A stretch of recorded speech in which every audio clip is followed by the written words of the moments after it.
इस वीडियो में हम ये क्वेश्चन करेंगे। A straight horizontal conducting rod of length 0.45 metre and mass 60 gram is suspended by 2 vertical wires at its end. तो इस तरह से ये जो रॉड है ये इन वायर्स में इस तरह से लटकी हुई है। Okay, a current of 5 ampere is setup in the road through the wire. एक 5 एम्पियर का करंट सेटअप किया जाता है। अब ये करंट जो है वो इस तरफ भी हो सकता है और ये इस तरफ भी हो सकता है, और डायरेक्शन बहुत मैटर करती है यहाँ पे। क्यों डायरेक्शन मैटर कर रही है अभी आपको क्वेश्चंस में पता चल जाएगा। ए पार्ट जो इस क्वेश्चन का है उसे पढ़ते हैं। What magnetic field should be set up normal to the conductor in order that the tension in the wires is zero. तो यहाँ पे हम जो मैग्नेटिक फील्ड है, देखो अगर हम ये करंट को ऐसे मानकर चलते कि करंट यहाँ से गई 5 एम्पियर और जो ये रॉड है इसमें फिर यहाँ से इधर जाएगी और यहाँ से ऊपर चली जाएगी, तो करंट की जो डायरेक्शन रॉड में है वो इस तरफ है। ये करंट है। और ध्यान से सुनिए, क्वेश्चन में आप जानते हैं कि जो रॉड है इसमें डेफिनेटली जो इसका वेट है वो नीचे की तरफ लगेगा ना, रॉड का वेट नीचे की तरफ होगा। तो वायर्स में टेंशन ज़ीरो कैसे होगी? वायर्स में जो टेंशन है यहाँ पर ये एक T1 टेंशन है, T2 है। तो अगर हम T1 और T2 को ज़ीरो लें, टेंशन ज़ीरो है, इसका मतलब ये कि जो ये रॉड है इसका वेट नहीं फील कर रही हैं ये वायर्स। ऐसा क्यों हो रहा है? ऐसा इसलिए हो रहा है क्योंकि मैग्नेटिक फोर्स ऊपर की डायरेक्शन में है। तो इस मैग्नेटिक फोर्स ने इस रॉड, ये जो रॉड का वेट है इसको काउंटर कर रखा है। तो मैग्नेटिक फोर्स ने काउंटर किया है रॉड के वेट को, और जिस वजह से ये इक्वल हो गए हैं। और अब जो नेट फोर्स है वो ज़ीरो है और ये टेंशन जो है ये ज़ीरो है। अच्छा, अब यहाँ पर देखो कि फोर्स ऊपर की तरफ हो, इसके लिए मैग्नेटिक फील्ड किस तरफ होना चाहिए? तो फ्लेमिंग का जो लेफ्ट हैंड रूल है वो हम यहाँ पर अप्लाई करेंगे। तो Fleming's left hand rule, I am sure आप इससे अवेयर होंगे। तो यहाँ पे करंट इस तरफ है, फोर्स है वो ऊपर की तरफ है। तो ऐसा कब होता है? ऐसा तब होता है जब मैग्नेटिक फील्ड बाहर आ रहा हो। तो अभी मैग्नेटिक फील्ड रॉड के नॉर्मली कैसा सेट हो रखा है? It is vertically, it is coming outward.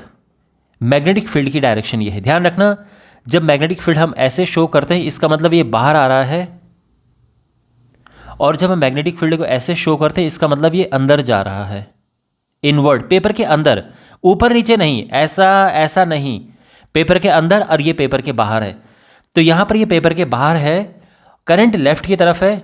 तो अब आप फ्लेमिंग का लेफ्ट हैंड रूल अगर अप्लाई करके देखें तो आपको पता चल जाएगा फोर्स डेफिनेटली ऊपर की तरफ लगेगा। आप लेफ्ट हैंड को अपना स्ट्रेच करके देख लो, आपको फ्लेमिंग का लेफ्ट हैंड रूल अच्छे से पता होना चाहिए, ठीक है। अब देखो Fm is equal to mg।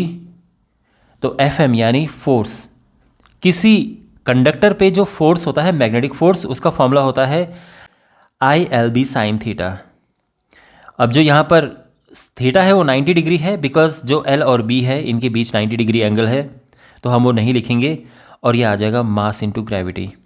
और हमें फाइंड करना है मैग्नेटिक फील्ड कितना होना चाहिए। तो यहाँ से B बहुत ही आराम से आ जाएगा, mg अपॉन IL। अब बस हमें वैल्यूज पुट करना है। B इज इक्वल टू, मास है 60 ग्राम, तो ग्राम है तो हम एक काम करते हैं 1000 से डिवाइड कर देते हैं। Gravity is 9.8 upon current is 5 ampere, length of the rod is 0.45 metre. अब यहाँ पर हम बेसिक कैलकुलेशन करेंगे। तो ये 2 0 कटा, ये पॉइंट यहाँ से कट जाएगा। 15 4 ज़ा 60, 15 3 ज़ा 45, और ये डिवाइड करेंगे तो अप्रॉक्सीमेटली आएगा 3.2 समथिंग, 3.27 इसको ले लेते हैं। और इसके बाद इनको, ये 0.8 हुआ और ये मल्टीप्लाई किया तो ये आएगा अपॉन 10, और कोई बचा यहाँ पर नहीं, तो ये आ जाएगा 0.26 इनफ है लिखना, ठीक है, इतना 0.26 tesla. This is our answer. Okay तो आई होप ये आपको समझ आ गया होगा फर्स्ट पार्ट। अब सेकंड पार्ट देखो। सेकंड पार्ट में क्या हुआ है कि यहाँ पे करंट की डायरेक्शन को रिवर्स कर दिया है। ये रॉड है, इसमें ये दो वायर्स हैं, ये टेंशन 1 टेंशन 2, दो वायर में जो टेंशन है, इसका वेट नीचे की तरफ mg है। करंट की डायरेक्शन को अगर हम रिवर्स कर दें, मैग्नेटिक फील्ड की डायरेक्शन को चेंज किए बिना करंट की डायरेक्शन अगर रिवर्स कर दें हम, इस तरफ होगी करंट की डायरेक्शन, तो जो मैग्नेटिक फोर्स है वो नीचे की तरफ आ जाएगा। और इस वजह से जो total tension T1 plus T2 है ये इक्वल हो जाएगा जो नीचे की तरफ जितने फोर्स लग रहे हैं Fg plus mg plus magnetic force, है ना। पहले तो मैग्नेटिक फोर्स ऊपर की तरफ था तो इसने इसके वेट को काउंटर कर रखा था, एक दूसरे को कैंसिल आउट करके ज़ीरो हो गया था टेंशन। लेकिन यहाँ पे दोनों नीचे की तरफ है, तो जब दोनों फोर्स नीचे की तरफ होंगे तो स्ट्रिंग्स में इनमें टेंशन होगा डेफिनेटली, ये वायर्स में। और वो वायर तो टेंशन कितना होगा, तो ऊपर की तरफ जो फोर्सेज है उसको नीचे की डायरेक्शन वाले फोर्सेज के इक्वल कर दो। और ध्यान रखना ये दोनों इक्वल हैं, ठीक है, mg और ये दोनों इक्वल हैं, क्योंकि पहले भी हमने इनको इक्वल ही रखा था। सिंपली हम इसको लिख देंगे mg प्लस mg, कैलकुलेशन बहुत सिंपल हो जाएगी। और ये 2mg हो गया। ध्यान रखना इक्वल क्यों है, क्योंकि शुरू में ही हमने उनको इक्वल लिया था।